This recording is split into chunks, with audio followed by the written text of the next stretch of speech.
बिस्मिल्लाहिर्रहमानिर्रहीम। आज की ये वीडियो नमाज तौबा के हवाले से है।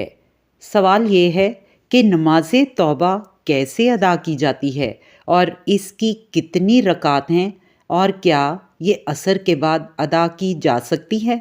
अल्लाह सुब्हानहू तआला की इस उम्मत पर रहमत है कि उसने तौबा का दरवाज़ा खुला रखा है और ये तौबा का दरवाज़ा उस वक्त तक बंद नहीं होगा जब तक रूह नरखे तक ना पहुंच जाए या फिर सूरज मगरिब की जानिब से तलू ना हो जाए।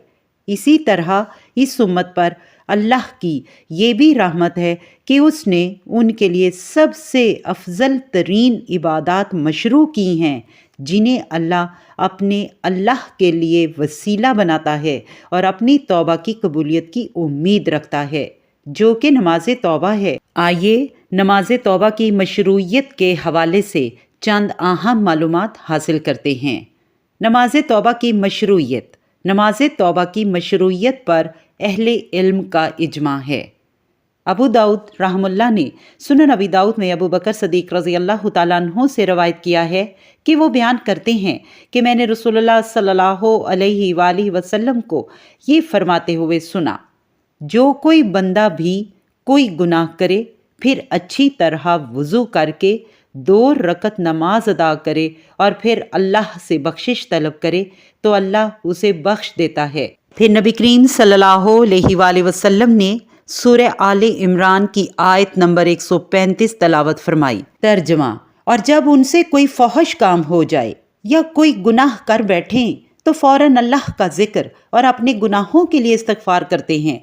यकीनन अल्लाह के सिवा कौन गुनाहों को बख्श सकता है, और वो लोग बावजूद इल्म के किसी बुरे काम पर इसरार नहीं करते। ये थी सुनन अबी दाऊद हदीस नंबर 1521। मुस्नद अहमद की हदीस 3398 में अबू दरदा रज़ी अल्लाह तआला अन्हु से मरवी है कि वो बयान करते हैं कि मैंने रसूलुल्लाह सल्लल्लाहु अलैहि वसल्लम को फरमाते हुए सुना, जो शख्स अच्छी तरह पूरा वज़ू करके फिर 2 या 4 रकत अच्छी तरह खुशू खोजू और अल्लाह के ज़िक्र से अदा करता और फिर अल्लाह से बख्शिश तलब करता है तो अल्लाह उसे बख्श देता है। नमाज तौबा का सबब। नमाज तौबा का सबब मुसलमान शख्स का मासियत और नाफरमानी का मुर्तकिब होना है, चाहे गुनाह कबीरा हो या सगीरा, तो इससे उसे फौरी तौबा करनी चाहिए। इसके लिए ये 2 रकत अदा करना मुस्तहब है और फिर उसे तौबा के वक्त अल्लाह का कुर्ब हासिल करने के लिए कोई अच्छा और नेक अमल करना चाहिए, और इन अमाल साले में सबसे ज़्यादा अफजल अमल नमाज है। इस नमाज में अल्लाह के यहाँ अल्लाह ही को अपना वसीला बनाकर ये उम्मीद रखनी चाहिए कि अल्लाह इसकी तौबा कबूल फरमाएगा और उसके गुनाह बख्श देगा। नमाज तौबा का वक्त। मुसलमान शख्स जब किसी गुनाह से तौबा करने का अज़म कर चुके तो उसे उस वक्त नमाज तौबा अदा करके तौबा करनी चाहिए, और ये उस गुनाह के फ़ौरन बाद हो या देर के साथ, इसमें कोई फ़र्क नहीं। गुनाहगार शख्स पर वाजिब होता है कि वो तौबा करने में जल्दी करे, लेकिन अगर वो तौबा करने में ताख़ीर करता है या फिर ये कहे कि तौबा कर लूँगा और बाद में तौबा कर ली तो इसकी तौबा कबूल हो जाती है, क्योंकि तौबा उस वक्त तक कबूल होती है जब रूह नरखे तक पहुँच जाए, यानी नरखा बजने लगे तो तौबा कबूल नहीं होती।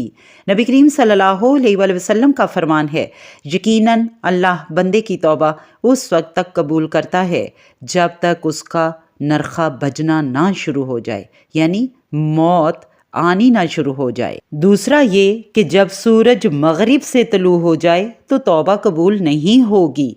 नबी करीम सल्लल्लाहु अलैहि वसल्लम का फरमान है, जिसने भी सूरज मगरिब की जानिब से तलू होने से कबल तौबा कर ली, अल्लाह उसकी तौबा कबूल करता है। ये नमाज हर वक्त अदा करनी मशरू है। इसमें ममनुआ औकात नमाज असर के बाद भी शामिल हैं, क्योंकि ये नमाज उन नमाज़ों में शामिल होती है जो किसी सबब की बिना पर अदा की जाती है, तो इसके सबब के बावजूद की बिना पर नमाज अदा करना मशरू होगी। شیخ الاسلام ابن تیمیہ رحم اللہ کہتے ہیں اسباب والی نمازوں کو اگر ممنوع وقت سے مؤخر کیا گیا تو وہ فوت ہو جائیں گی، یعنی رہ جائیں گی۔ مثلاً سجدہ تلاوت، تحیت المسجد، سورج گرہن کی نماز، تحیت الوضو کی 2 رکعتیں، جیسا کہ بلال رضی اللہ تعالیٰ عنہ کی حدیث میں ہے کہ اسی طرح نماز استخارہ، اگر کسی شخص کو استخارہ کی ضرورت ہو اور اسے مؤخر کیا جائے تو وہ رہ جائے گا۔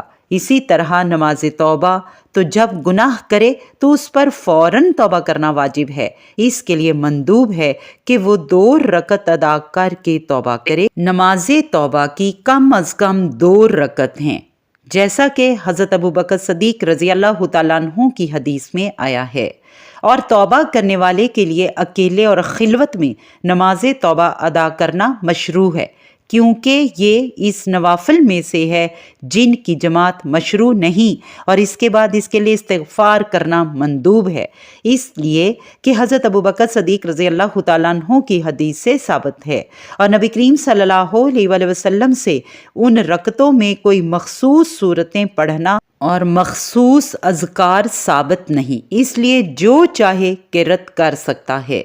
اور نماز توبہ کے ساتھ توبہ کرنے والے کے لیے مستحب ہے کہ وہ نیک اور صالح اعمال کرے، کیونکہ اللہ سبحانہ تعالیٰ کا فرمان ہے۔ سورہ طٰہٰ آیت نمبر 82، اس کا ترجمہ ملاحظہ فرمائیں۔ اور ہاں، یقیناً میں انہیں بخش دینے والا ہوں جو توبہ کریں اور ایمان لائیں اور نیک عمل کریں اور راہ راست پر بھی رہیں۔ اور توبہ کرنے والے کے لیے نیک اور صالح اعمال میں سب سے افضل عمل صدقہ ہے، کیونکہ صدقہ گناہوں کو مٹانے والے اسباب میں سب سے بڑا اور عظیم عمل ہے۔